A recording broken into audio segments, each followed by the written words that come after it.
My gym almost broke me when we got above 200 members, but my guest today has 300 plus clients. And he's fine. He's running the place like a boss. You're going to find out exactly how today because Brian Foley of Activated Ireland is going to share absolutely everything. This is Run a Profitable Gym. I'm your host, Mike Warkentin. Please hit subscribe wherever you're watching or listening so you don't miss a show like this.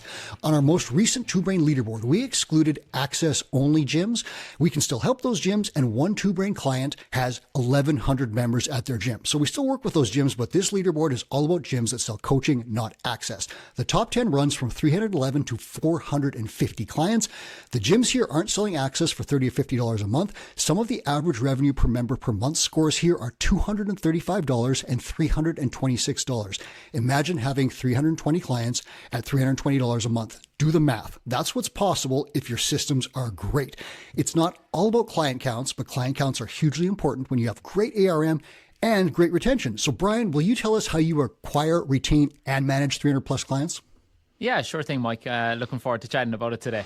Yeah. And again, this is way outside my comfort zone. 200 just about destroyed me and I was pulling out my hair. You're well above 300 and you're doing it and you look just fine. So we'll talk about that and see how it goes. I'm going to ask you about the most important part, but it's not the most obvious part. What are the main pillars of your retention system? Yeah, absolutely. So retention is really what gets us to that number, and it's right now we're sitting in around that 360 member mark, but we're planning our retention for 500 members. And when we were at 200 members, we planned for 350. We're getting to the point now where our retention systems need an overhaul, and we're always looking at them, and we're always looking to improve them. So we've got some key pillars to our retention, and the first one starts at the very beginning of a client's journey. And we don't start the client journey when a client walks in our door. We start it when they become aware of our gym and what we do. So we make sure that we market to the right person and to the right avatar. We're not for everyone, and we're very deliberate about that. We speak to the right person, whether, it's the busy moms and dads is really who we service. It's not the person going to the CrossFit Games. It's someone who wants to get an hour out of the house, get fit, get healthy, and get back home in time for dinner, really. So we're not trying to appeal to everyone. So that's the first pillar of our retention. We're very, very clear on who we speak to and who we market to. That's not to say that we're not going to have competitive athletes, or we're not going to have, the fire breathers in our gym. But, we're very, very straight on who we market specifically towards. So that's the first thing, marketing to that right avatar straight away. Because you can't hold on to the wrong people, right? If they're a bad fit, they're leaving no matter what you do. Yes, exactly. And we make it our mission that if someone is a bad fit, we'll chat to them pretty quick. Yeah. It's fair for them, and it's fair for us and the rest of our community. If someone is not the right fit, it's not going to be good for not only that one person, but it also can bleed into that whole group. Let's say it's like an 8 a.m. session. If there's one person who sticks out in that group who doesn't vibe with everyone else, it's very, very obvious, and it's not good for the rest of the group. So compatibility is a huge part of that. So that's, I suppose, the next step in our retention pillars, and it's that no sweat intro, making sure that it's an interview for them as much as it is for us. So we want to make sure that obviously, we know what their goals are, and it's our first active coaching, and we meet them where they're at, and we ask them exactly what they'd like to achieve.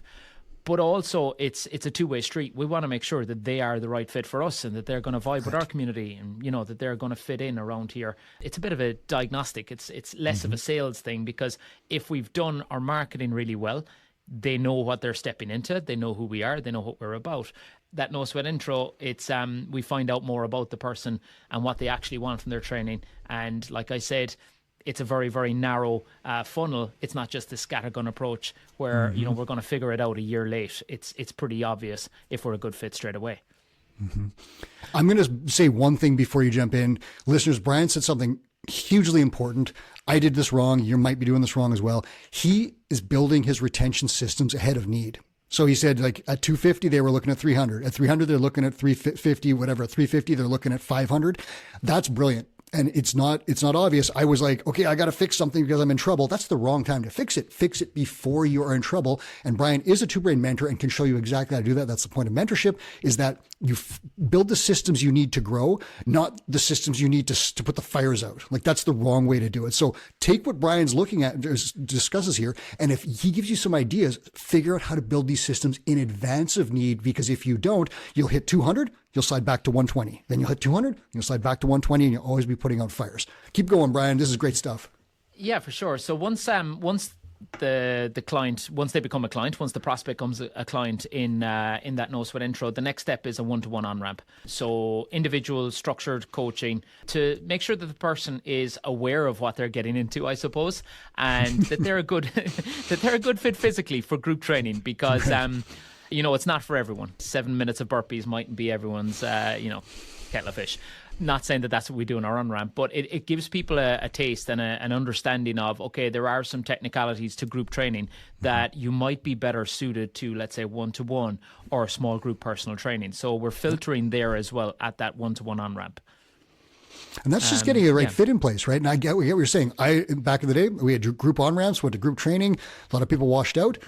When you start doing individual on-ramps, retention gets better. Our data backs that across the board. It's not debatable. One-on-one on-ramps definitely improve retention, length of engagement. So start doing that if you're not doing it. And then from there, get the right product fit, right? So like if a client says, I don't really like the group environment and I can't make the 8 a.m. classes. And you're like, okay, I've got semi-private or small group, or I've got personal training. We could go at your convenience. You want to work out at 10:42 on Tuesday morning?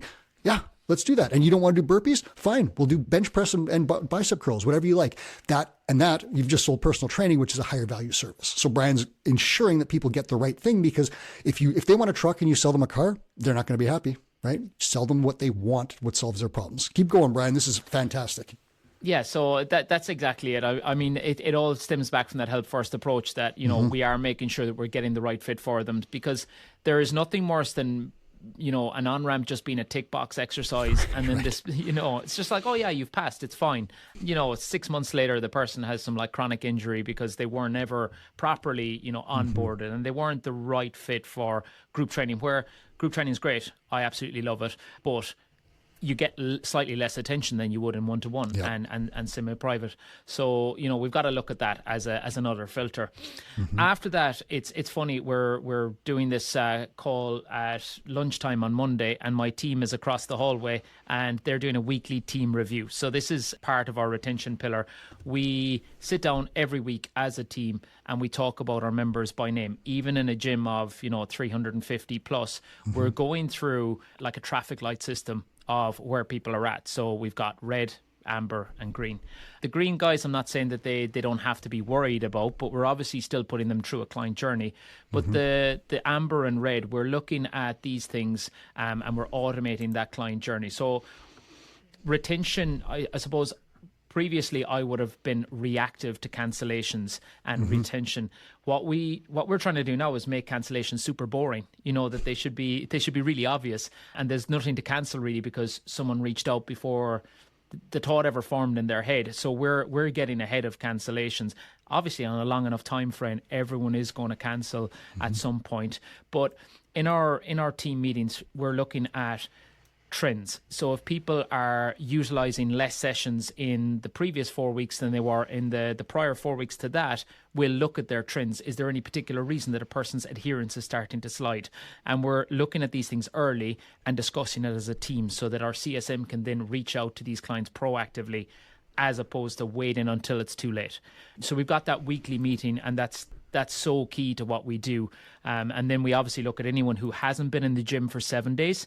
That's another automated checkpoint that we have. So my CSM gets a download every Monday of everyone who's sliding, everyone who hasn't been in the gym for 7 days. And then later on Monday morning, she also gets a report that tells her anyone who hasn't signed in for the week ahead. So we're also looking at, what people's trends are like for the week coming. So it's we're all over that. So you've got a huge system running, and it's running right now as you're speaking to me. You've got people across the hall taking care of all this. And I'm going to say, listeners, if you want a big client count, that's going to be a huge part of this, is having the systems and the people to run them, because you cannot manage personally 300 clients. It doesn't work. I could manage 150 personally. When I got to 200, everything blew up in my face and I started to forget, like, what's your name? What do you do?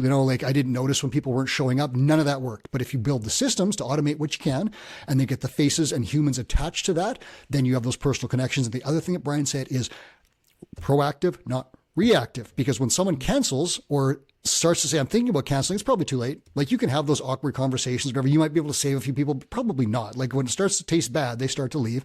But if you talk to them ahead of time and say, hey, I noticed in the last 2 weeks, you've missed 4 sessions. They can say, oh, geez, my job changed, my shift changed. I can't make that slot. And you're like, I do have semi-private training available, or I can solve this a different way. And that solves problems and holds on to members before they think about canceling. But if you don't have those systems set up, what do? You just wait, and all of a sudden you're bleeding out. You're back to 120 members and wondering what happened. Anything else we want to talk about with retention, Brian, or should I move on to the next one? Yeah, I guess like with the retention, like the umbrella overall of that is obviously a very watertight client journey. So It's like I mentioned, it starts with the no sweat intro, and we want to know what the person's goal is. So if, for example, a person's goal, and like typically most people's goals are something around body composition or health. Let's say it's they want to drop 10 pounds of fat. If they start to slide in their adherence, we'll relate the check-in, so that that Monday check-in back to their goal, because some people just need to be reminded of what their goal is. So we're always keeping the goal in front of them so that they're not just showing up and, I'm making my 12 attendances this month. It's more about what they actually want to achieve in the gym. And we're trying to make sure that we're keeping the individual's goal front and center in a group training gym. We're not just going to assume that everyone just wants to do snatches and burpees. They've all got a goal, and we want to keep that in front of them. Listeners, do you know your clients' goals? And if you don't, you got a problem, and you can sort that out. Now, Brian's talking about a lot of stuff here, and we're just on retention, and this is upper level stuff. So you start to think, well, how can I handle all this stuff? Well, the answer is like 2Brain can teach you to build all this stuff, all these systems very, very fast. It isn't that hard if you have a mentor to say, build this now, build this now, build this now. So Brian can teach you how to do your 90-day client journey, create your on-ramp, create your marketing. All this stuff can be shown how to, you can learn how to do it very fast if it sounds overwhelming. But the thing that I'll tell you is like, build these systems when you're in that 100 to 150 client range, or even lower as you're coming up. Build them now. And if you do that, then you can scale them up and make them better as you get to more clients. But if you try to build them at 200, you'll never do it. Like you can't backfill the systems that will retain 200 people fast. It's just going to be a calamity. That's why we tell people, target 150 clients first. If you can get all the systems in place that support 150 clients, then from a position of strength, you can scale up and add clients. But if you try and do it without the systems, I did this, it blows up in your face. Everything goes wrong and you slide right back down. I think I got to 230. All of a sudden I was back at 180. And then I was like fighting for 150. Then we got up a little bit, and it was just, I didn't have the systems. But then when we built them, everything stabilized and everything moved forward. So Brian, that's retention. Like that, it sounds like your whole thing is like, if I would summarize it, just like you said, it's a 90-day client journey and then beyond, with staff people backing up rigid systems that identify problems and fix them before they're a fire. Is that accurate? That's exactly it. Yeah. Yeah. So that's the first one. I hit retention first because everyone says, I need more clients. I got to market better. It's not that. Marketing's a part of it, and Brian mentioned it, but the key to huge client counts is really retention. If you bleed people out faster than you add them, you create this high energy marketing cycle that costs you money, bleeds people out, ruins your staff, and you still don't have the clients you want. If you hold them longer, you earn more. There's less intake. There's less advertising. Everything gets better. So focus on retention first. And if I'll give you a tip to do today, look at your client list. Who hasn't showed up in 7 days? Send them a text message. Hey, Tom, where you at? Just noticed you hadn't been here. When can you see in the gym next? Still thinking about your bench press number. Let's get that up. Whatever, something like that. Do that today. You'll get some clients back in the gym and you'll improve your retention. Let's talk managing clients. So I said I had 150. My systems just imploded when I got above 200. What are your critical systems? We've already covered retention, but what are the critical ones when you get above 300? Yeah, I was the same, Mike. I guess 150 was probably my critical mass, and that comes from Dunbar's number, how many people that we can keep in front of mind, and the old kind of adage of businesses will grow to the size of their marketing, but contract to the size of their systems always comes to fruition. And typically, what we'll see is that ratchet effect where you'll grow, but you want to stop that backslide. So if you go to 230, you don't want to come back to 180. So what stops that is those systems that we've got in the background. So typically what breaks when we start to see the retention system burst at the seams, the first thing that breaks is visibility. So at 150 clients, you typically know most people by name. You'll know their cat or their dog's name, or if they've got kids, you'll know a lot of that stuff at 150 clients. at 300 members, you're doing snatches and burpees, and the person next to you goes, "How long have you been coming here?" And you're the owner. And that has happened to me, and it's happened to my wife. And it's great when that happens, but at 300, you just need a lot of infrastructure that gives you that visibility artificially, because you just can't know everybody. And then you can't manage what you can't see. So if I don't have the opportunity to introduce myself and find out everyone's dogs and cats' names, I've got to know that somewhere, and we've got to have a centralized repository of information. So that's the first thing, is visibility and knowing everyone's core, wants and needs, and that's got to be written down somewhere. So that visibility is key, and that flows to the second point, which is communication flow. So we've got a team that works on a shift basis. So we've got a morning crew, we've got an afternoon crew, and they'll spend about maybe 2 hours a day with each other. And it's important that there's communication flow across that. So when someone joins the gym, we take all their goals and we put it on their profile. So the key thing at the top is their goal. The next thing is their Ford. We use the Ford acronym. So family... Oh man, I can't even remember what it is. Occupation, you got relationships. Stuck for that. I got stuck. Exactly. It's family, occupation, relationships, and dreams. So we want to know those things about that person. We want to know, do they have kids? What's their spouse's name? And that comes down to referrals later on. Their, things about their jobs. Do they work shifts? Do they work a 9 to 5? I want to be able to look at my CRM system, and if I don't know who the person is next to me, I'm very easily able to see it. If I'm coaching them at 8 a.m., I want to know what this person's goal is, because I want to relate what we're doing in this group fitness back to that person's goal. So we're doing snatches today because X, Y, and Z, and this is how it relates back to your goal. So that's that, that's the system around communication flow. And then the last system that we've just locked in really is just finding an early win. And this is somewhere where a lot of gyms miss the mark. They wait until, let's say, their first member check-in at 90 days. We make sure, and it's a part of our system, that we send a postcard within 30 days with a client win, and find something that's, relatable to that person. Whether it's the first time they squat below parallel, it mightn't be a big deal to, the fire breathers in the room, but to the coach, to recognize that is hugely important. So we've got those systems locked in to make sure the clients, are aware that we care for them. I said in the intro that we sell coaching here, or these gyms sell coaching. You have to connect with these clients, right? You can't coach them if you don't really know what their goals are, right? You're just randomly handing out workouts. They don't know. They don't understand why they apply, like all these different things. They get lost. And that happened to me. A lot of my clients thought, oh, I'm training for the CrossFit Games. And then they like, why are we doing these workouts that don't have muscle ups? And they all got upset and they left. And I was back down to 180 clients. Like, we just had just not the right product market fit. Brian talked about that, but also I didn't know the goals of everyone, and I certainly didn't tailor things to them. So if you grow to 350 people, you better figure out how to log goals and be able to connect with people. And that's going to require staffing and systems. We won't dive into the depths of that because it's more than we can go into here, but you have to have people that help you connect to your clients the whole time throughout that journey. So Brian, he laid out exactly how that happens for him. He's got this excellent CRM. He pulls it up. Bob's goal is a 400-pound deadlift. All right, here's Bob. Here's why we're doing squats today. It's an accessory movement to the deadlift. We're going to help you get to your goal. I know you're only 20 pounds away. Brian hasn't coached him in like 3 weeks, but he knows this because he's looked in the CRM. Do set up these systems and do it when it's small so that when it's big, it works properly. Let's move on to this one, client acquisition. So everyone thinks it's all about ads, but I'm going to ask you a better source for long-term, excellent, high-value clients. Do you have a referral system to get new clients? Yes, it is our number one source of new clients in Activate. I figured. Talk about it. How does it work? We love referrals.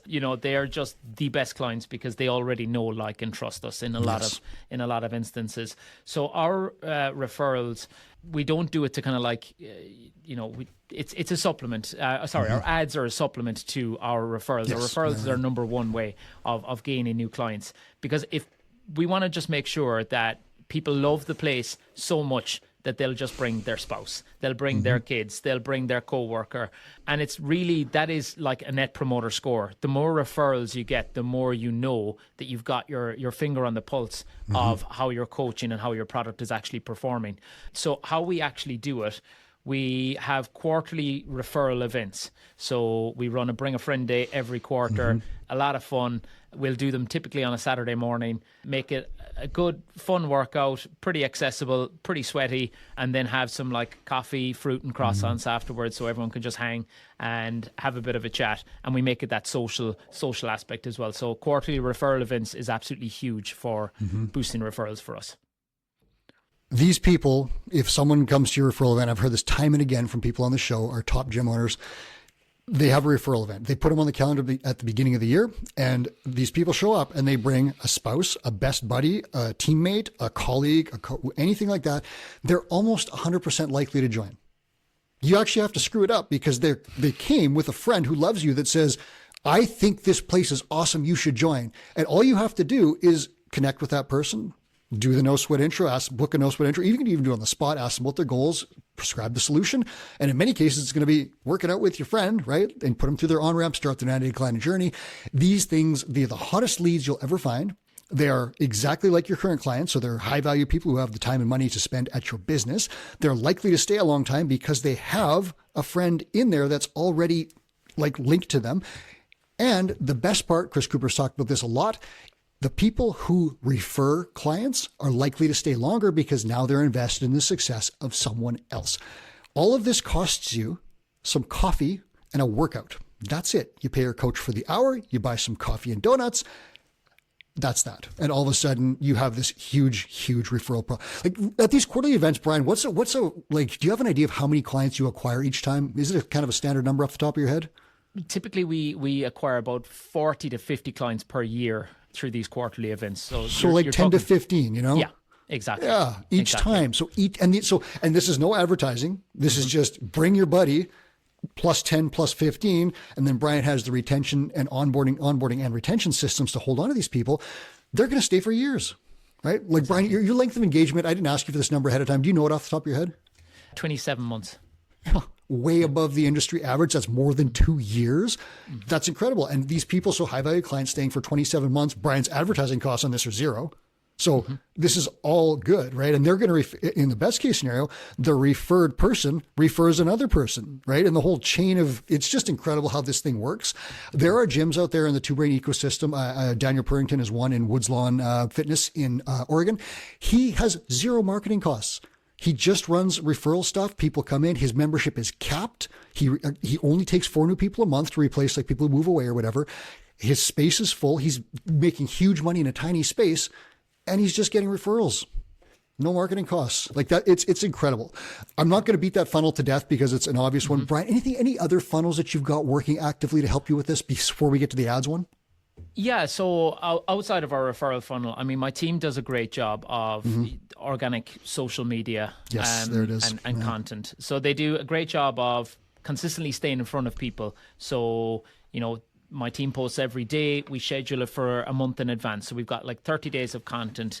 And again, this is part of the systems we're future proofing. We're now looking at how we can improve that with a more of a hub and spoke approach of create one big piece of content and then have smaller pieces exactly that speak to a specific avatar rather than, again, the scattergun approach. But like I said, the team do a great job of creating content. So we rely on organic social media and also content. So we do long form content in blog posts and emails.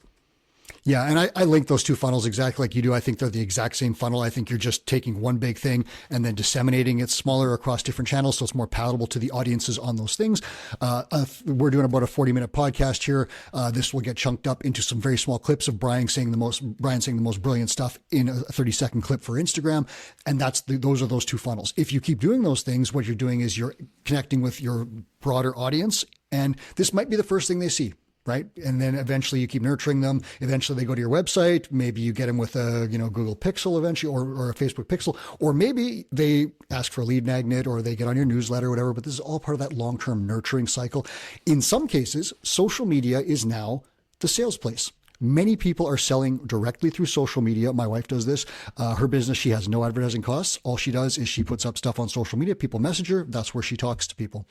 That is a valid marketplace now, and you can do that just with organic. Let's move on to the next one, though, Brian. This is an interesting one. I don't know the answer because I haven't chatted with you in a little bit. Do you use paid ads in any way at your business? Yeah, we use paid ads, and we have never turned off any paid advertising in 9 years. Okay, so that's you're constantly running. Yeah, constantly running. But they're not this, they're not the be all and end all. They supplement what we do. So I always talk to people about, paid ads, and particularly people who are weaning themselves off only paid ads. That paid ads is like protein powder. It's a supplement to your protein intake, whereas referrals is your chicken breast, and social media is your steak. It's a supplement. It's good to get you to the numbers you need, but it's not the be all and end all of everything. And that's our Instagram clip right there, Brian. That you sealed it right there, but we'll chop that into 30s, right? Friend, send that out. But that's exactly right. So your advertising, do you run like lead ads, or is it just kind of awareness stuff where you're branding, or what do you do? Yeah, so we change it from time to time, but mostly lead ads, and we just keep those running consistently. So we've got evergreen lead ads running, and then every now and again we'll run awareness campaigns. So, for example, in the last 2 years, we've split our facility into two. So we've got group training and semi-private and PT. So we had to run some awareness campaigns to make sure that the market understood what that was. Right. Large spends on this, or are you just kind of just keeping it going? No, keeping it going. Typically in the region of somewhere about €300 a month.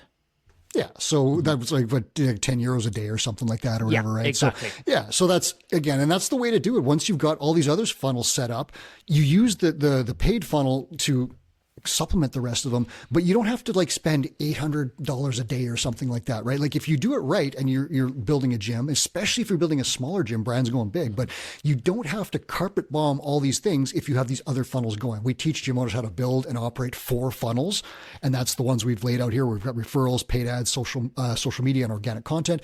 If you have all those running all the time, they're always going to keep your lead flow going. You're going to get great high value clients. You don't feel a lot of pressure. You don't have to start with paid ads. We'll teach you how to do that, and we'll show you exactly how to do it so that you can handle your own marketing, but you don't have to rely on it and say, oh my God, my lead costs are out of control. I don't know what to do. I just, you just do it in the background.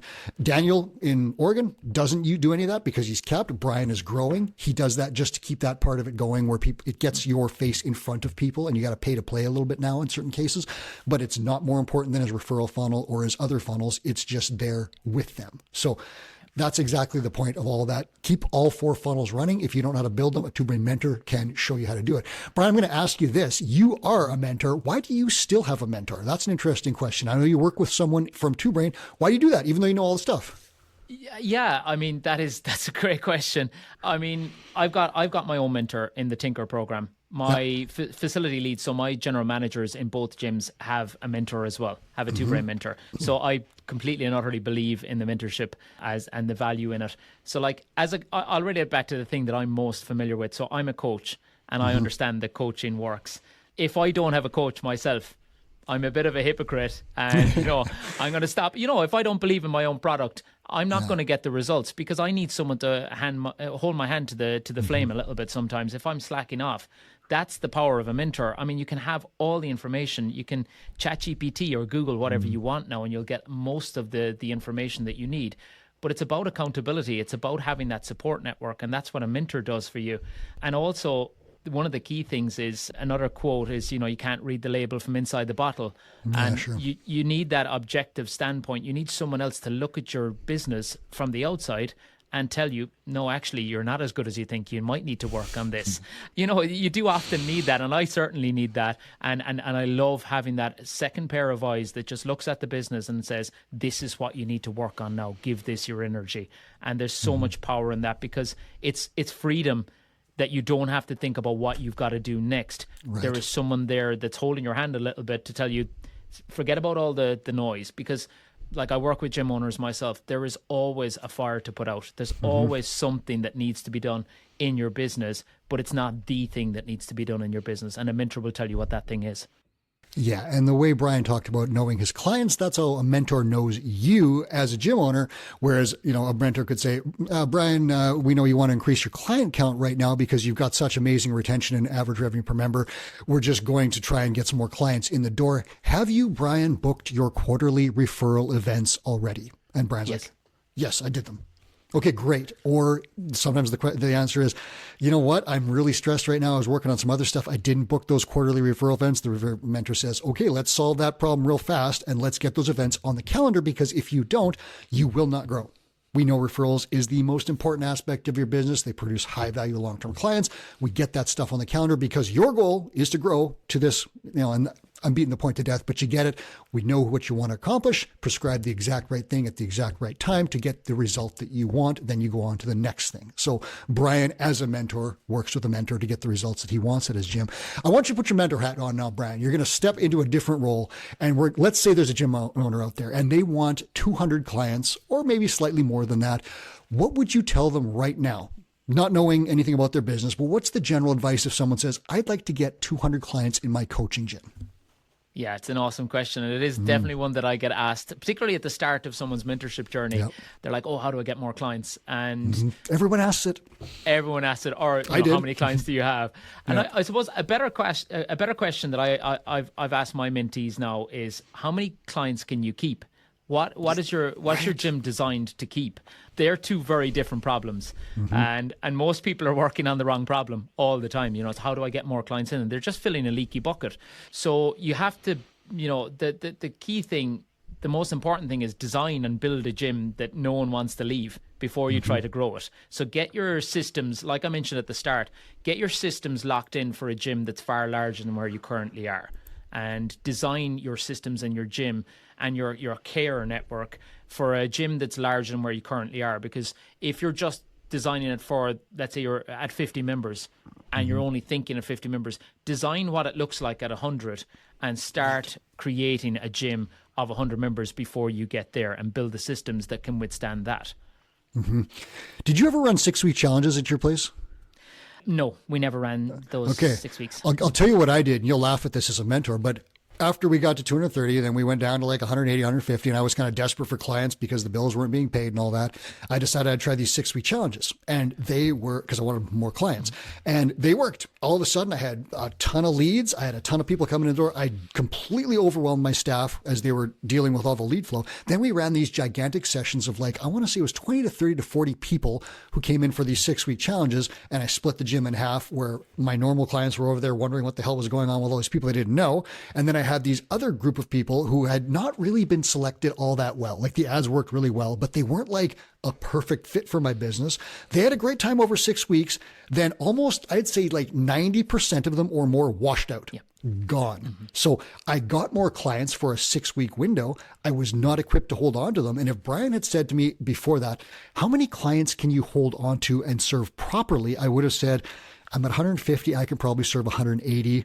And they have to be the right people. I can't just serve 6-week tourists. And he would have said, okay, let's maybe hold off on this challenge. Let's build some systems to hold on to your clients better. Let's target some referrals to add some good clients that are a perfect fit at high value with low advertising costs.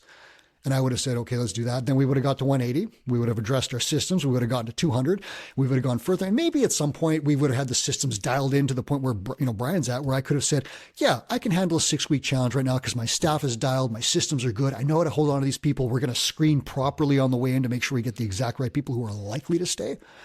That's the difference in having a mentor and a plan, as opposed to just saying, I need more clients and I'm dying, right? Like Brian, like, have you seen that with mentees? Because I don't think I'm alone in this plan. all the time, unfortunately. And again, it's just asking the wrong question rather than reframing it. It's classic. We got to think about, are we really going to help someone change their life in 6 weeks? Probably not. And like that meeting that should be finished across the hall right now, one of the things they speak about at the start of it is anyone who is leaving, and is there a trend to why they are leaving? So, we want to know, did they get the goal? Because if they got the goal and they stayed with us for that 27 months, great, happy days. Let them go express their fitness somewhere else. We've done our job. And that's not to say I'm happy for people to leave, but, at least we've done right by our mission and we've gotten them to a better level. They haven't just come in 6 weeks, they didn't get these amazing results that we might have promised them and then left, because that's just not what we're about. So, we look at every case, even in no matter how big the gym is going to scale, we'll look at everyone individually and look at, did we do right by them and did we get them to their goal? If you want more clients in your gym, the first question, I'm taking the words right from Brian, you have to ask is how many people can I hold on to right now? And if it's not, if you've got 150 people and you can only hold on to 150, you can't add more until you fix your systems. You can build those systems with a mentor and build a strong gym that's profitable and stable that can handle as many clients as you want, but you have to do it in the right order. Brian, if someone wants to work with you, what's the best way to get a hold of you, or if they want to ask a question? They can DM me on Instagram, probably, brian.foley10, or email me at twobrainbusiness. So brian.foley at twobrainbusiness.com. The most important part of getting more clients is retaining the ones you have and building the systems to support them. Brian, always a great show. You're packed with info and stats. I appreciate your time. I hope you can go across and catch you into that staff meeting. Thanks, Mike. Thanks so much. That was Brian Foley. This is Run a Profitable Gym. Thanks so much for listening. Please hit subscribe on your way out wherever you are. And now here's Two Brain founder Chris Cooper with a final message. Hey, it's Two Brain founder Chris Cooper with a quick note. We created the Gym Owners United Facebook group to help you run a profitable gym. Thousands of gym owners just like you have already joined. In the group, we share sound advice about the business of fitness every day. I answer questions, I run free webinars, and I give away all kinds of great resources to help you grow your gym. I'd love to have you in that group. It's Gym Owners United on Facebook, or go to gymownersunited.com to join. Do it today.